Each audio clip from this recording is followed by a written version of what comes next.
இந்தியாவில் பைக் அப்படின்னு சொன்னாலே யமஹா தான். யமஹா அப்படின்னு சொன்னாலே நம்மளுக்கு மனசில் வர்றது இந்த RX 100 தான். என்ன தான் அந்த காலத்தில் RX 100 அப்படிங்கிற ஒரு வண்டி ஃபேமஸாக இருந்தாலுமே, இப்போது அது அப்படியே வந்து R15 வந்துச்சு. இப்போ MT அப்படிங்கிற மாடல்லாம் வந்து பார்த்தீங்க அப்படின்னா, இளைஞர்கள் மத்தியில் நல்லாவே வரவேற்பை பெற்று அதிகமாக சேல்ஸ் ஆகிற வண்டினா இதுதான். ஆனால் ரொம்ப நாளாகவே இந்த எலக்ட்ரிக் ஸ்கூட்டரில் இவங்க வந்து காலடி எடுத்து வைக்காமே இருந்தாங்க. எலக்ட்ரிக் செக்மெண்ட்டில் இவங்க காலடி எடுத்து வைக்காமே இருந்தாங்க. இந்த ஓலா, ஏத்தர் அவங்கெல்லாம் வந்து பார்த்தீங்கன்னா முன்னாடி வந்தாங்க. இப்போது ஒரிஜினல் பிராண்டான இந்த டிவிஎஸ், சேட்டக்லாம் வந்ததுக்கப்புறம் அவங்களோட சேல்ஸ்லாம் அப்படியே டவுன் ஆயிடுச்சு. இப்போது இந்த ரேஸில் யமஹாவும் உள்ளே வந்திருக்காங்க. யமஹா EC06 அப்படின்னு சொல்லிட்டு ஒரு மாடலை வந்து இப்போ லான்ச் பண்ணியிருக்காங்க.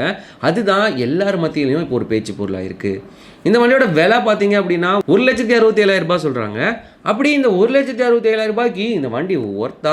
இதுவும் வந்து பார்த்தீங்கன்னா ஒரு காப்பி ப்ராடக்ட்டா? இல்லை இந்த வண்டியோட ஸ்பெசிஃபிகேஷன் என்ன இருக்குது அப்படிங்கிறத பற்றி தான் நாம் இந்த வீடியோவில் பார்க்க போகிறோம். நான் உங்கள் மோகன், வெல்கம் டு மோகன் விலாக்ஸ். இந்த யமஹா கம்பெனி வந்து பார்த்தீங்கன்னா ஸ்மார்ட் மூவ் ஒன் பண்ணியிருக்காங்க.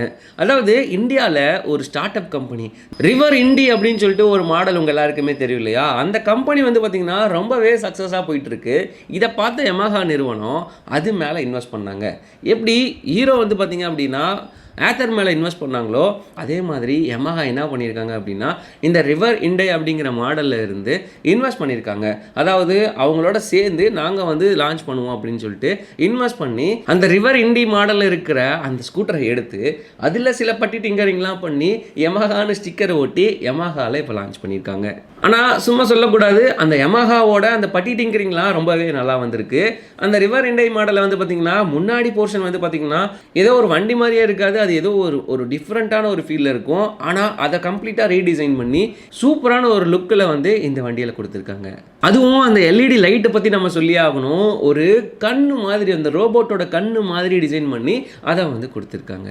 இதில் வீல்னு பார்த்தோம் அப்படின்னா நார்மலாக எல்லாருமே 10 இன்ச்சு 12 இன்ச்சு கொடுக்குற டைமில் இவங்க 14 இன்ச் வீல் வந்து கொடுத்துருக்காங்க. அந்த வண்டி மாதிரியே இதுலேயும் வந்து பார்த்திங்க அப்படின்னா முன்னாடி லெக் ரூம் வந்து பார்த்திங்கன்னா ரொம்பவே பெருசாக இருக்கும். கால் வைக்கிறதுக்கும் சரி, நீங்கள் ஏதாவது திங்ஸ் வச்சு எடுத்துகிட்டு போனாலும் சரி, முன்னாடி வந்து பார்த்திங்கன்னா ரொம்பவே கம்ஃபர்டபுளான ஒரு லெக் ஸ்பேஸ் தான் கொடுத்துருக்காங்க. சரி, இதோட பர்ஃபார்மன்ஸ் பற்றி பார்த்துருவோமா? இதில் வந்து பார்த்தீங்க அப்படின்னா 6.7 கிலோவாட் பவர் ப்ரொடியூஸ் பண்ணுற மோட்டரை வந்து யூஸ் பண்ணியிருக்காங்க. அதாவது பீக் பவரில். இதோட டார்க் வந்து பார்த்தீங்கன்னா 26 நியூட்டன் மீட்டர் டார்க் ப்ரொடியூஸ் பண்ணுது அப்படின்னு சொல்கிறாங்க. பவர்லாம் கேட்குறதுக்கு நல்லா இருக்குது. இதெல்லாம் ஸ்பீடு எவ்வளோ போகுதுன்னு தானே யோசிக்கிறீங்க. இதோட ஸ்பீடு எவ்வளோ தெரியுமா? 79 கிலோமீட்டர். என்னடா காமெடி பண்ணுறேன்னு நினைக்காதீங்க. இதே வண்டி ரிவர் இண்டையில் வந்து பார்த்தீங்க அப்படின்னா நம்மளுக்கு 90 கிலோமீட்டர் ஸ்பீடு போகும். இன்னும் ஓலா ஏத்தர்லாம் அவங்க பார்த்தீங்கன்னா 100-120 கிலோமீட்டர் ஸ்பீடெல்லாம் போயிட்டு இருக்காங்க. ஆனால் இவங்க இன்னும் 79 கிலோமீட்டர் ஸ்பீட்லேயே இருக்காங்க. சரி, யமஹா ஏன் இதை வந்து குறைச்சாங்க அப்படின்னா யமஹாவுக்கு நல்லா தெரியும் இவங்க கிட்ட வாங்குற கஸ்டமர் எல்லாமே சிட்டி ரைடுக்கு ஓட்டுற கஸ்டமர் தான், பைபாஸ்லேயோ இல்லை லாங் போகிற கஸ்டமரோ இருக்க மாட்டாங்க அப்படின்னு. அதனால் இந்த ஃபேமிலி ஆடியன்ஸை டார்கெட் பண்ணி அவங்களுக்கு ப்ரைஸை கொஞ்சம் கம்மி பண்ணணும் அப்படின்னு சொல்லிட்டு, அதே மாதிரி அவங்க லோக்கலில் தான் யூஸ் பண்ண போகிறாங்க, அவங்களுக்கு பெருசாக ஸ்பீட்லாம் தேவைப்படாது அப்படின்னு சொல்லிட்டு இந்த ஸ்பீடை வந்து டிசைன் பண்ணி கொண்டு வந்திருக்காங்க. இதோட இனிஷியல் ஆக்சிலரேஷன் வந்து பார்த்திங்கன்னா ரொம்பவே சூப்பராக இருக்குது அப்படின்னு சொல்கிறாங்க. இதுலேயும் வந்து பார்த்திங்கன்னா 3 மோடு கொடுக்குறாங்க. ஈகோ, ஸ்டாண்டர்ட், பவர் அப்படின்னு சொல்லிட்டு 3 மோட் கொடுக்குறாங்க. இதில் பவர் மோடில் வச்சிங்கன்னா தான் இந்த ஸ்பீடு வந்து நம்மளால் அச்சீவ் பண்ண முடியும். அடுத்து முக்கியமான விஷயத்துக்கு வருவோமா? இதில் இருக்க பேட்ரி. இதில் வந்து பார்த்திங்க அப்படின்னா நம்மளுக்கு 4 கிலோவாட் ஹவர் பவர் இருக்கிற பேட்ரி பேக்கை நம்மளுக்கு கொடுக்குறாங்க. அதுவும் ரொம்ப பெரிய பேட்ரி பேக்காக கொடுக்குறாங்க, இன்பில்டாக கொடுக்குறாங்க.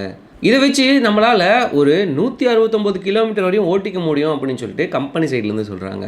ஆனால் நம்ம ரியல் வேர்ல்டில் நம்ம டெஸ்ட் பண்ணி பார்த்தோம் அப்படின்னா நம்மளுக்கு ஒரு 120லேருந்து 130 கிலோமீட்டர் வரைக்கும் தான் இதை வச்சு ஓட்ட முடியும்.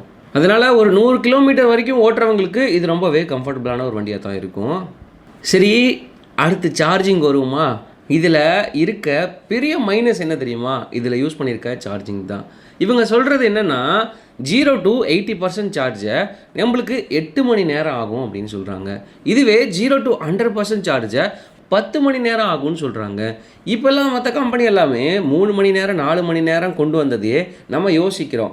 1 மணி நேரத்தில் சார்ஜெல்லாம் ஏறுற மாதிரி வண்டி இல்லையா அப்படின்னு நம்ம யோசிக்கிறோம். ஆனால் இவங்க இன்னமும் இந்த 2026லையும் இந்த 10 மணி நேரம் சார்ஜ் ஆகிற மாதிரி ஒரு வண்டியை கொண்டு வராங்க. இது எந்த அளவுக்கு மார்க்கெட்டில் சஸ்டெயின் ஆகும் அப்படின்னு தெரியல.